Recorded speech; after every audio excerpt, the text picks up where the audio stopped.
নমস্কার বন্ধুরা, আশা করছি আপনারা সবাই ভালো আছেন এবং সুস্থ আছেন। আমি রাখি, আমার চ্যানেলে সবাইকে জানাই অনেকটা স্বাগত।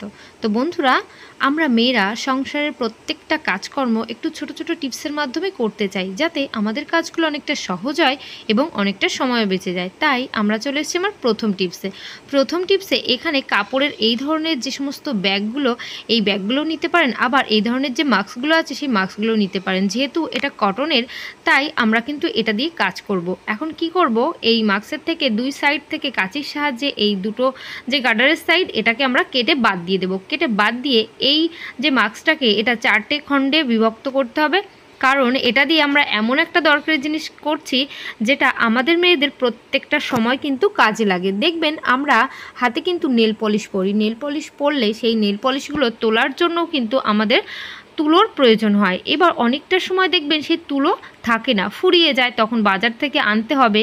আবার আমরা কোথাও যাচ্ছি, তখন নেল পলিশও পরতে হবে। তো কী উপায়ে পুরনো নেল পলিশগুলো তুলবো? তো আমরা মাস্কের থেকে এরকম 4টে টুকরো কেটে নিলাম। কেটে এটাকে কিন্তু একটা ভাঁজ করে নেব। ভাঁজ করে একদম গোল শেপে এটাকে আমরা কেটে নেব। বন্ধুরা, এইভাবে যদি গোল শেপে কাটতে পারেন, তাহলে এটাকে আপনারা কিন্তু তুলে রেখেও দিতে পারবেন। আপনাদের প্রয়োজন মতো নেল পলিশ তোলার কাজে কিন্তু এই কটনের যে ব্যাগগুলো, মানে মাস্কটা আছে, সেই কটনের মাস্কটাকে কিন্তু কাজে লাগাতে পারেন। এটা কিন্তু খুব সুন্দরভাবে হাত থেকে উঠেও যাবে, কোনো সমস্যাও হবে না বন্ধুরা। তো এইভাবে আপনারা যদি কাজটা করে নিতে পারেন, দেখবেন অল্প সময়ের মধ্যেই কিন্তু আমাদের নেল পলিশগুলো খুব সহজেই কিন্তু উঠে যাবে। এর জন্য কোনো তুলোরও প্রয়োজন হবে না। তো এরকম গোল গোল শেপ করে কেটে রাখতে পারেন। দেখবেন আপনারা যখন বাইরে কোথাও যাচ্ছেন, সেখানে আমরা কিন্তু থিনারটা নিয়ে যেতে পারি না। থিনার নিয়ে গেলেও যদি বা নিয়ে যায়, তুলো ওই বড় করে তুলোর যে বান্ডিলটা, ওটা ধরে নিয়ে যেতে পারি না। তো এরকম ছোট ছোট যে কটনের যে মাস্কটা আমরা কেটে নিয়েছি, এরকম টুকরোগুলোকে আমরা কিন্তু ব্যাগের যে কোনো একটা কর্নারে রাখতে পারি, নিয়ে সঙ্গে নিয়ে যেতে পারি। সেখানে কিন্তু খুব সহজে আমাদের নেলটা রিমুভ করে আমরা নতুন নেল পলিশ পরতেও পারি। তো কিভাবে বন্ধুরা, একটু এখান থেকে থিনার নিয়ে নিলাম, নিয়ে আমরা যদি এইভাবে আঙুলে ঘষে নিই, দেখবেন খুব সহজেই কিন্তু আমাদের নেল পলিশটা উঠে যাবে, হাতে যেটুকু নেল পলিশ আছে। তো বন্ধুরা, এইভাবে আপনারাও যদি কাজটা করে নিতে পারেন, তাহলে তুলো কেনার ঝামেলাই থাকবে না। কারণ মাস্ক আমাদের প্রত্যেকের বাড়িতে কিন্তু করোনা পরিস্থিতির পর থেকে আছে, সে কম বেশি থেকে গেছে, সেটা আর ব্যবহার করি না, এমনিতেই পড়ে আছে। তো আমরা যদি এই কাজেও লাগিয়ে নিতে পারি, তাহলে কিন্তু অনেকটাই উপকার হবে। তো বন্ধুরা, আমি কিন্তু হাতটা পরিষ্কার করে নিয়েছি। এবার নখ পরিষ্কার করার পর আরও একটা টিপস শেয়ার করব। আমরা নখ যখন থিনার দিয়ে পরিষ্কার করার সঙ্গে সঙ্গে কিন্তু নেল পলিশ পরি, কিন্তু বন্ধুরা একদম না। নেল পলিশ এইভাবে কিন্তু থিনার দিয়ে পরিষ্কার করার সঙ্গে সঙ্গে আমরা কখনোই পরবো না। নেল পলিশ যদি পরি, আমাদের নখের কিন্তু ক্ষতি হবে। অনেক সময় দেখবেন নখ ফেটে যায়, নখ থেকেও কিন্তু নখের স্কিনগুলো উঠতে শুরু করে, মানে একটা পর্দা উঠতে শুরু করে। তো সেই সমস্ত সমস্যা যাতে না হয়, তার জন্য যখনই নেল পলিশটাকে রিমুভ করবেন, তখন একটু এরকম নারকেল তেল দিয়ে মাসাজ করে নেবেন নেলে। তো আমরা আমাদের নখের উপর যদি এইভাবে কিছু সময় 2-1 মিনিট এইভাবে মাসাজ করে নিতে পারি, করার পর কিছুক্ষণ পর 5-10 মিনিট পর তারপর নেল পলিশটা আমরা পরলে তাহলে আমাদের নখের হেলথ কিন্তু অনেকটা ভালো থাকবে। নখ চিরে যাবে না, ফেটে যাবে না, কোনো সমস্যাই হবে না। তো বন্ধুরা, এইভাবে আমরা যখন কাজটা করে নিলাম, করার পর দেখবেন আমাদের নখটা অনেকটা সুস্থ থাকছে। তো এইবার যখন আমরা নেল পলিশ পরি, তখন আমরা কি ভুলটা করি, আমরা দেখবেন যখনই নেল পলিশ পরার সময় আমাদের নেল পলিশের চারি সাইডের যে স্কিনগুলো আছে, সেই স্কিনের উপর নেল পলিশ কিন্তু লেগে যায়।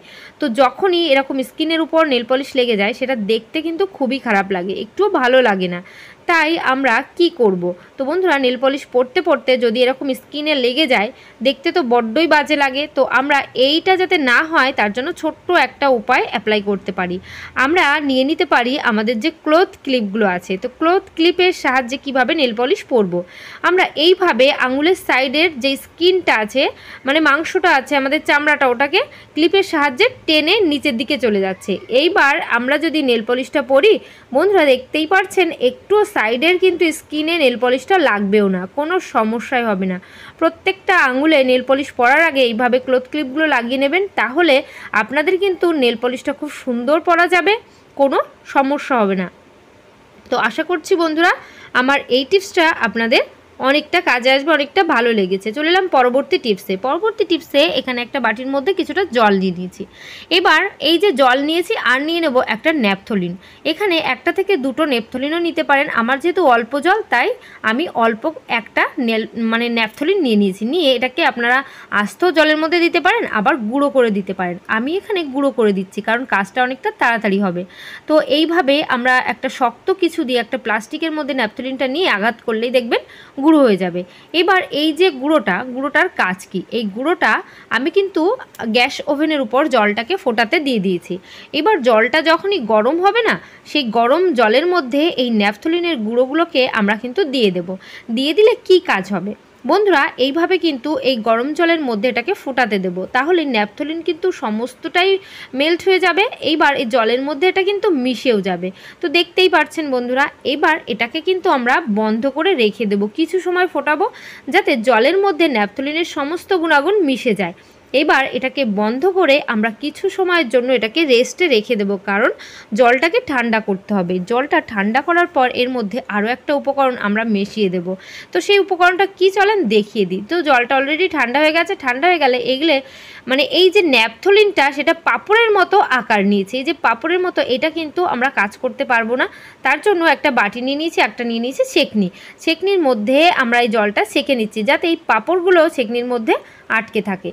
এইবার এই জলটা আমরা ছেঁকে নিলাম। ছেঁকে নেওয়ার পর এর মধ্যে দিয়ে দেব 1 চামচ লবণ। এবার এই যে ন্যাপথলিনের যে জল আর এর মধ্যে দিয়ে দিচ্ছি 1 চামচ পরিমাণ লবণ। এইবার এটাকে আমরা কি কাজে লাগাবো চলেন দেখিয়ে দিই। আমরা দেখবেন যখনই ঘর মুছি আমাদের মেঝেটাকে পরিষ্কার জীবাণুমুক্ত রাখার জন্য ফিনাইল অথবা নিমাইল এই সমস্ত জিনিসপত্রগুলোকে ইউজ করি। কিনতে গেলে অনেকটা বাজার থেকে টাকা পয়সা খরচা করেই কিনতে হয় ফিনাইল, নিমাইল এগুলো।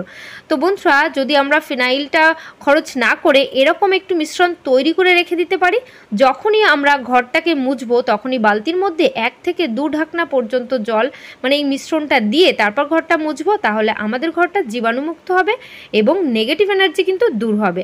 তো চলে এলাম পরবর্তী টিপসে। এখানে আছে গ্যাস সিলিন্ডার। তো গ্যাস সিলিন্ডার আমরা যখনই আনি দেখবেন বাড়িতে 2টো করে সিলিন্ডার রাখি আমাদের সুবিধার জন্য। সেই সিলিন্ডার একটা তো ব্যবহার করি আর একটা কিন্তু রেখে দিই। যে জায়গাটা রাখতে দেখবেন আমরা মেঝের উপর যেখানেই রাখছি সেখানে একটা মোর্চার দাগ পড়ে যায়।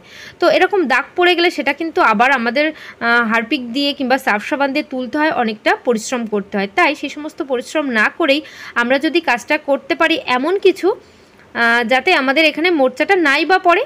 দেখবেন আমরা যখনই কেক বাড়িতে আনি, জন্মদিনের সময় যে কেকটা আনার পর এই ধরনের কার্ডবোর্ড থাকে কেকের নিচে। তো কার্ডবোর্ডগুলোতে আমরা কাজে লাগাই না, ফেলে দিই। ফেলে না দিয়ে আমরা যদি একটু গুছিয়ে রাখতে পারি তাহলে কিন্তু অনেকটা কাজে দেবে। সেই কাজটা কি, আমরা এইভাবে গ্যাস সিলিন্ডারের নিচে এই ধরনের কার্ডবোর্ডগুলোকে যদি রাখি তাহলে দেখবেন মেঝের সংস্পর্শে কিন্তু এই গ্যাস সিলিন্ডারটা আসবে না। আর না আসার কারণে গ্যাস সিলিন্ডার যেহেতু লোহার, তাই এই যে জংটা আমাদের মেঝের উপরেও পড়বে না। তো বন্ধুরা, এইভাবে আপনাদের বাড়িতে যে সমস্ত বাতিল জিনিস বাদ দিয়ে ফেলে দিয়েছেন একটু গুছিয়ে রাখবেন, অনেকটা কাজে দেবে। আশা করছি টিপসটা অনেকটা কাজে আসবে, অনেকটা ভালো লেগেছে। তো আজকের ভিডিও এখানে শেষ করছি। সবাই ভালো থাকবেন, সুস্থ থাকবেন। Bye, tata.